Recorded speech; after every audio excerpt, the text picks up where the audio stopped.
masisilayan po natin rito mga bayan ang kaabang-abang at inaabangan ng mga taga Cavite News, no? Itong bagong Kapitolyo na napakalaki, napakaganda mga kabayan. Ito na yung drone shot natin mga kabayan. Ito po ay latest update natin dito sa pinaka malaking Kapitolyo na itinayo sa buong Pilipinas. Dito nga lang pala matatagpuan mga kabayan sa probinsya ng Cavite, no? Dito po sa Trece Martires City, Cavite mga kabayan. Sobrang ganda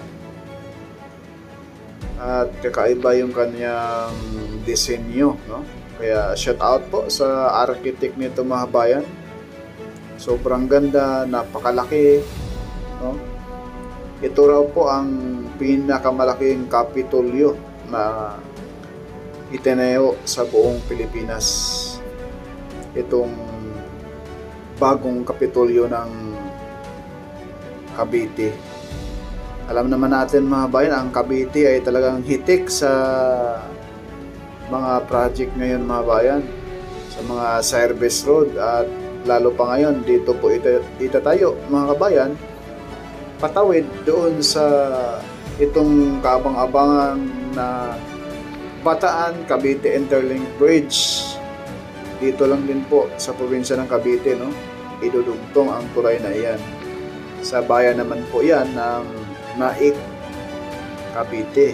Malapit lang po dito mga bayan sa Trece Martires City, Cavite.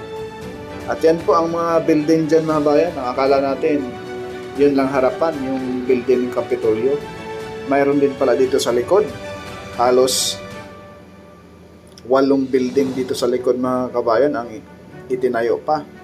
At napakalapad nito. At sa likod po, once na ito ay matapos na, yung mga nakakalat sa likod ng mga building na yan, posible dyan po yung mga parking, no?